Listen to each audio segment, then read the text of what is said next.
Emmanuel Kirwana and his wife Juliet run a dry cleaning business in Kampala.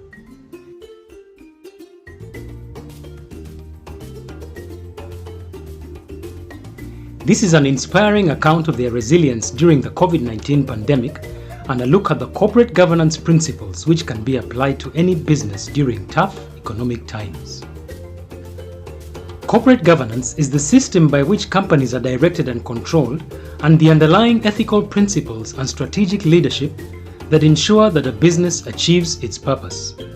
Thus, this is a brief look at how the Kirwanas run their business during a very tough economic season. The business is White Lily Dry Cleaners, Lily the Flower, White Lily Dry Cleaners. We do dry cleaning and laundry services. We are two directors. Most businesses, we start them with our spouses, so it's me and my spouse, or what they call a wife.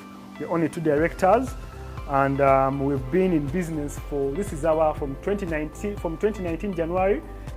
In a survey of 500 leading family-owned businesses in East Africa in 2019, Asoko Insight, an African-based corporate data and engagement platform, identified East Africa, including Uganda, as Africa's most dynamic, with the highest economic and business growth rates in Africa. The study also found that family-owned businesses play an important role in driving the regional market, and it is projected that they shall provide new investment opportunities for investors. Prior to the COVID-19 pandemic, White Lily enjoyed significant success. In the same year of 2019-2020, in December alone, the outlet that had been opened in Gayaza picked up so fast because it was new it was a monopoly in the area, and the sales went up. January they had tripled, so all the signs were right. However, with the COVID-19 pandemic, the business was adversely affected.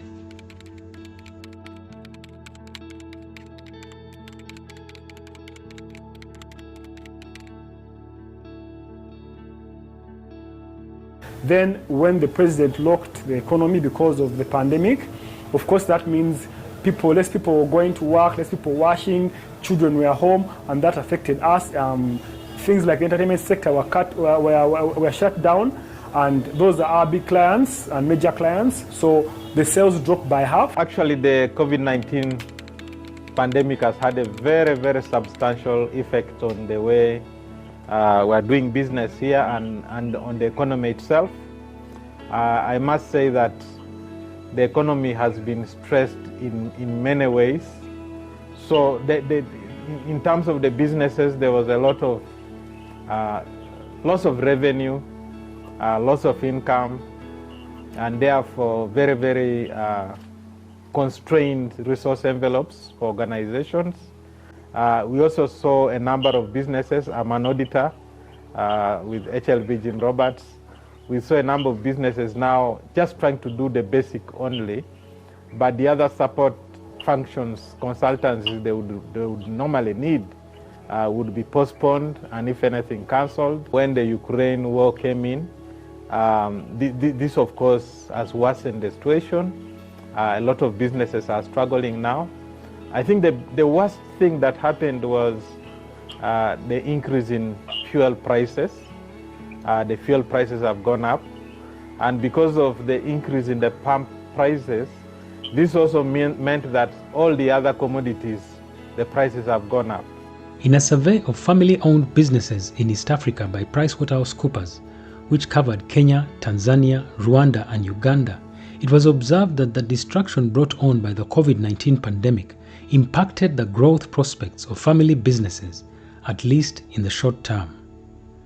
However, on a positive note, PricewaterhouseCoopers observed some optimism and resilience amidst a substantial number of family businesses in Uganda. Resilience means the ability to adapt to disruptions and the ability to seize business opportunities in the midst of a challenging business environment. The Kirwana's resilience was characterized by good stakeholder relations, agility and adaptability, strategic meetings, professionalism in business, and big picture thinking. Each of these 5 important aspects shall be considered one at a time, starting with good stakeholder relations.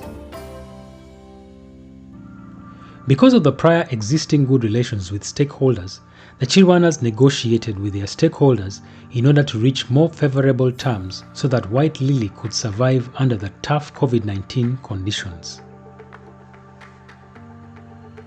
As business owners, of course, the first things that we realized was to handle our employees. We looked at 4 parts in the business. We looked at our lenders, we looked at our employees, we looked at our clients, and we also looked at our shareholders to manage all expectations. So we had to tell the employees that this thing has come in and give them confidence that we are in this together and we shall try to maintain the status quo. Then we looked at our clients. We have institutions like factories which we clean for overalls and the likes. So we had to also manage them, that we are able to pick from them. However, the walk-in clients, the usual walk-in clients, that hit us because they couldn't come to us, we couldn't go to them. That was a shock to us. Then to our lenders, the lending institutions, those are the banks and the money lenders, we had to formally write to them and tell them, guys, things are changing, because they're also in the same space like us in the economy. So we had to notify them that things are changing and there's going to be a hiccup on our payment plan. So things like structuring had to be discussed. Of course, at first it was a sour taste in their mouth because they want their money back, but you're not making the money as you had promised. So it was a sour taste that had to be brought in by both them and us. So we had to come in and discuss with all parties. The baby at the time was Gaza Road, and we had paid 6 months in advance, and the landlord told us that is money consumed, so it couldn't even give us a half rate. So it of course affected us financially. We had to sit down and now humbly request the landlords to understand where we're coming from. Of course, they also saw what was happening because they have other properties that were being affected. So it was more of a mutual agreement of, okay, you can pay this little, and the money is carried forward, and we have to clear the debt at a certain period. The Pricewaterhousecoopers report observed that good stakeholder relations grounded on trust enable a family-owned business to survive through times of disruption.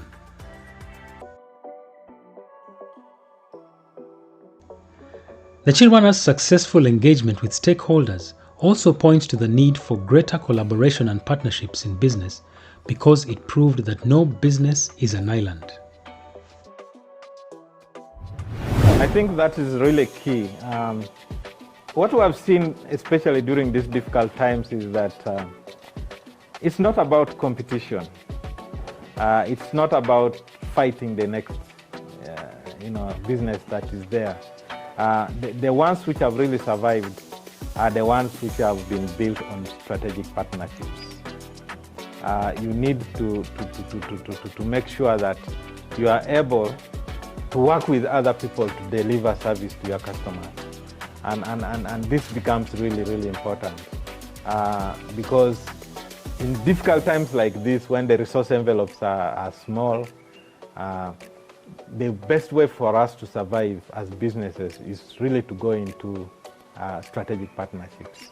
So in terms of stakeholder management, I think that becomes really important. The Kirwanas also exercised agility and adaptability in order to keep up with the changing times, although there was a lot of uncertainty in this season. This agility and adaptability came to light especially as it relates to how they sought to protect their cash flow. Just before lockdown, because things were going on well, we had anticipated to open about 3 outlets in 2020. We had said the first 2 quarters we shall open 2 different outlets in different areas to be able to push our visibility, because our business is more visibility. People see you, they trust the brand. But what happened? We had to cut the budget. The budget has to be cut in 2 halves. This included from wages, salaries paid to the staff, to even our own personal budget at home. That's how far the pandemic happened. Because even personally at home, we had to cut the cost in 2 halves, yet people are home, but you have to try and see how to panel beat the costs around home. As a business, Yes, we had to cut the cost. We had to have people work in shifts. We had anticipated to pay rent for the longer term, but we had to negotiate with the landlord so that we pay something so that we have cash flow at us, because lack of cash flow is a bit risky for a business, because some things we get on credit, some things we pay in advance. So we have to make sure that we stay with some money to be able to handle our daily operations, because cash flow in our kind of business is very, very key. Even with these measures, which were taken in order to restrict spending, the Kirwanas had to find creative ways to boost sales.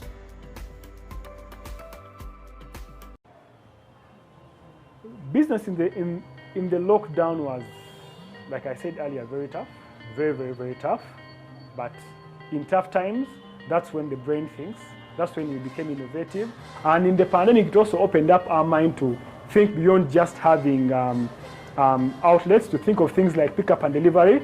People should be at their homes and be able to pick from them and serve them at their convenience, and them coming to us to be able to beat the jam and everything. We have many things coming that will hit the market, first of the kind in this sector.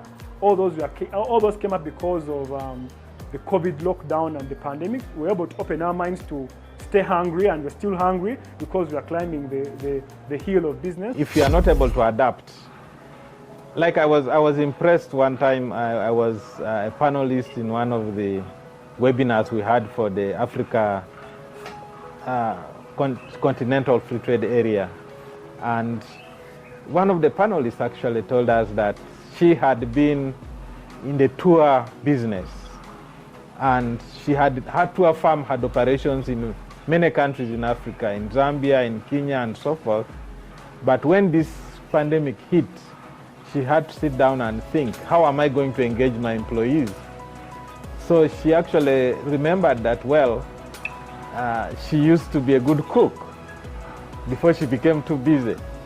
So she started cooking food and delivering to some organizations which are now allowed to work.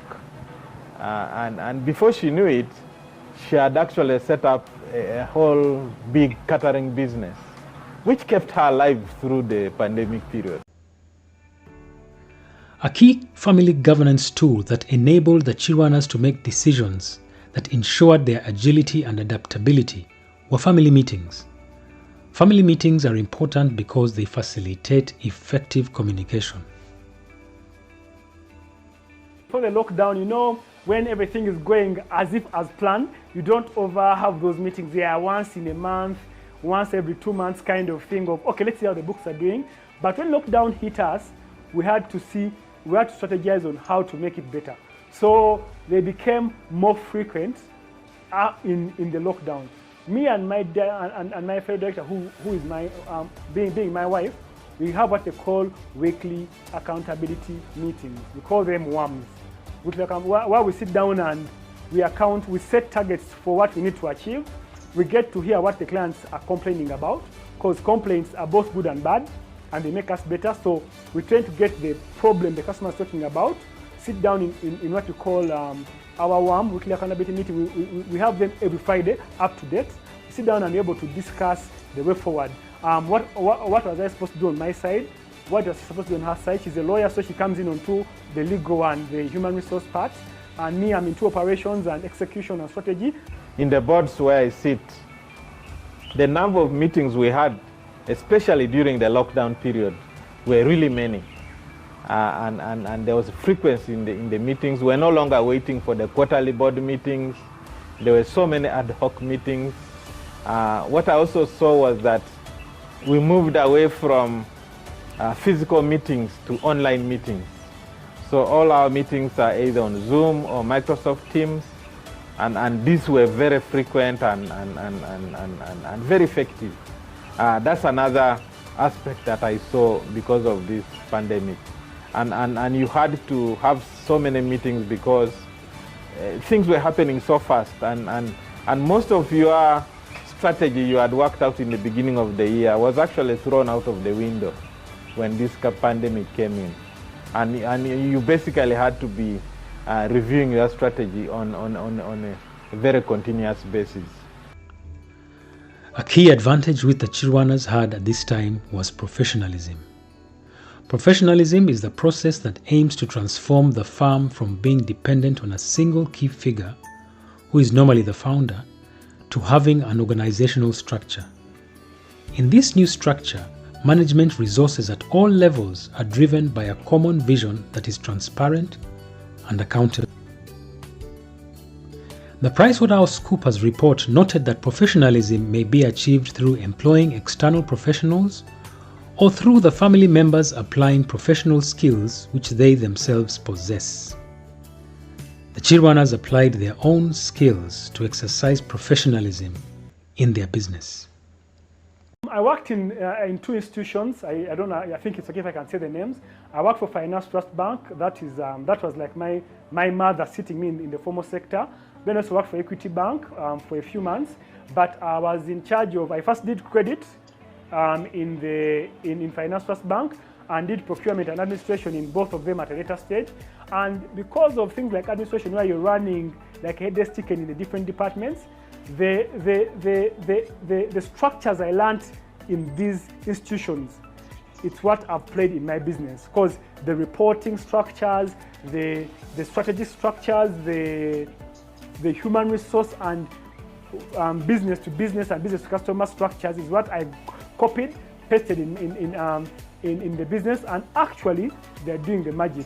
What separates us as a dry cleaner from other dry cleaners and other small players is because our structure is straightforward. It's what also my wife got from the likes of, she was in UNRWA, so she bought that experience from the likes of UNRWA, from the likes of her own law firm that she operates now, and be able to sit on the table and say, okay, you bring your legal knowledge, I bring my administration knowledge, I bring my procurement knowledge, she brings her human resource knowledge. It was in difficult times like this that you start realizing something you learned earlier, something you knew earlier becomes useful. Like you saw the example I've told you about a lady who just remembered that I used to know how to cook very well. And I had done some basic home economics sessions while in school. That's the kind of skill that now helped her to go through the pandemic.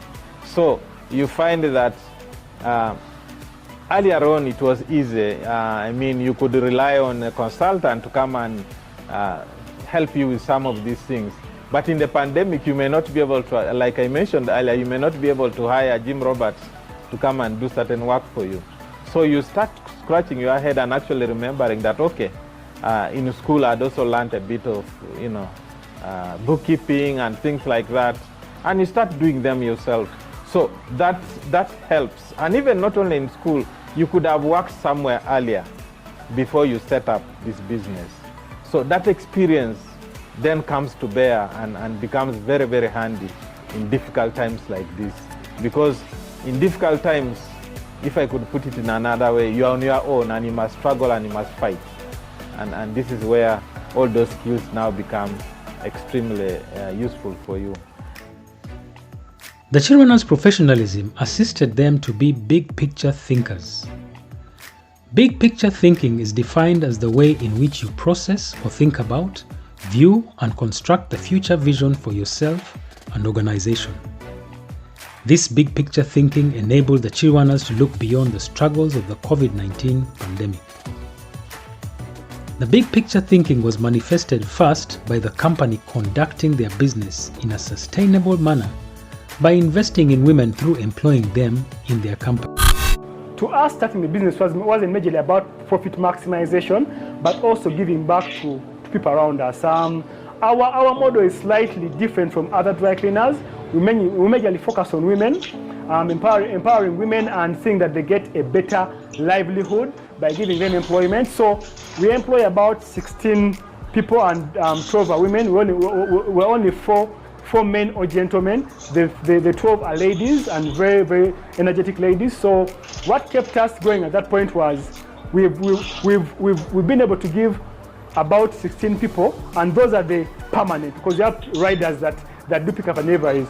All those people are looking at us for livelihood, for a purpose, because to me, you coming to work for a dry cleaner, it's beyond money, it's about having a purpose. You must always start with the why when you're running a business. why are you in business? Because if you know the why, then you know what is the social impact that your business has on the community that you serve. And once you have that why and you have a clear understanding of that why, even the way you recruit people will be aligned to that why. For example, somebody could say, like they have said in this case study, they were employing women. They probably wanted to help those vulnerable women who do not have good livelihoods. So by so doing, you actually end up with what we now call shared value with your customers, shared value with the community. And once you have that kind of approach, then you are able to operate at a much bigger thinking, at a much bigger vision than just pursuing profit, money and profit. So that bigger picture becomes extremely important. And businesses which have a direct linkage to answering the questions of the society will have a bigger chance of surviving in difficult times. The Pricewaterhousecoopers survey found that only 29% of family businesses had a developed and communicated sustainability strategy, but 77% say there is an opportunity for their family businesses to lead the way in sustainable business practices. This means that White Lily was among the minority of businesses which had a developed and communicated sustainability strategy. The Kirwanas were also commendably part of a minority of family businesses which had put a succession plan in place as part of their big picture. My son, I have two sons, but the first one is in P2, 7 years old. He's very, very smart, very perfect with numbers. Maybe also to give you an update, he knows tables from 2 to 20. That's how good he is with numbers. So he's coming to he was asking me about the business, and in the holidays he comes in and is able to do the small petty work, get me this document. I show him the numbers, what does this mean, and he's able to interpret them for me, of course, to show me that he knows it. And our model is going to be more of, I like what our brothers do, the Indians. They make sure that the children are in the business from the start. We're trying to copy the same model for our business, make sure that every holiday, as he's still a kid, he's able to take part in the business, so that by the time he's at campus, he has the passion for the business, and he's also switched and innovative for the business. So he's more than 100% involved. Every holiday, after holiday work, we have a session in the business. Appreciate, because start of the questions of, Daddy, where are you going? What is this? So even at the washing plant, he's able to go and see what the machine does, and he appreciates it. We plan to have an interface with him and the customers and the clients at the outlets to appreciate that the business and the money at home doesn't come from a tree, but it comes from hard work. I'll tell you, when I was doing my SCCA training to become a professional accountant, I would go to Nairobi to Strathmore Business School for what they used to call block release. Now, when you go there, you would meet some people who are from the Indian communities, doing SCCA, becoming professional accountants. And when I particularly asked one and said, okay, after qualifying as an accountant, what next? He told me, well, it will equip me to do my father's business and pursue it. So while some of us were getting the qualification, probably to get promoted or get higher in where we were working, for him, SCCA was supposed to be got so that he could run the family business, which is something that has been lacking in our case. Because in our case here, we have seen some businesses which looked very strong, and once the original owner dies, then the business collapses like a pack of cards, which is really unfortunate. So I think the issue of succession planning is very important. In the Pricewaterhousecoopers survey, only 26% of Ugandan respondents said that they have a robust succession plan, and less than 20% have a testament and will, a family constitutional protocol, a family employment policy, and a family conflict resolution mechanism. This means that there is a need for families to prepare the next generation to take over the running of their family businesses, either as owners or managers. The Kirwanas did not stop at preparing the next generation to run the family business. They also prepared a multi-year long-term strategy for the business. And yes, we have a long-term strategy for the business. One, we believe in things like partnerships. We know that we can't become big alone. We have to become big with partners. So we plan to move from lenders to things like equity funders, or in our space, what they call franchising. That's a long-term strategy. We are trying to understand the whole model end to end. Ours will be a better model because we have the plant that handles the laundry services and dry cleaning services. So we plan to look into things like franchising. How do we bring other big players that have the same values and same vision as us to come on board, and we see that we expand the outlets to beyond even just the Kampala, to the likes of Wakiso, Mukono, Jinja, because what we want is the same person with the same hunger like us to push on. So strategy is to look into going beyond just Kampala.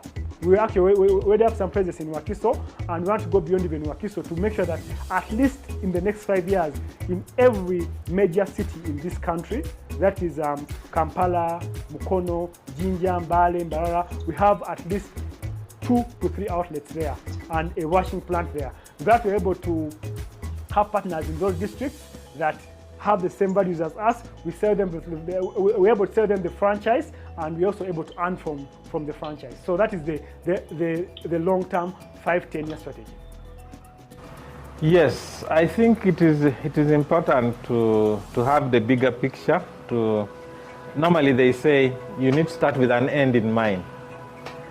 Even as you go through this journey, where exactly do you want to go? So your vision has to be extremely clear. According to the Pricewaterhousecoopers report, the key priorities facing Uganda family businesses over the next 2 years are improving digital capabilities, expanding into new markets, increasing the use of new technologies, protecting the core business, and rethinking and adapting the business. Ultimately, the Kirwana's experience shows that family-owned businesses need to put in place good corporate governance structures in order to survive and thrive through difficult economic times and seasons. Indeed, it is important for family businesses to cultivate good stakeholder relations, exercise agility and adaptability, convene regular meetings, apply professionalism to their businesses, and exercise big picture thinking. That is the only way that White Lily survived and indeed continues to survive in tough economic times.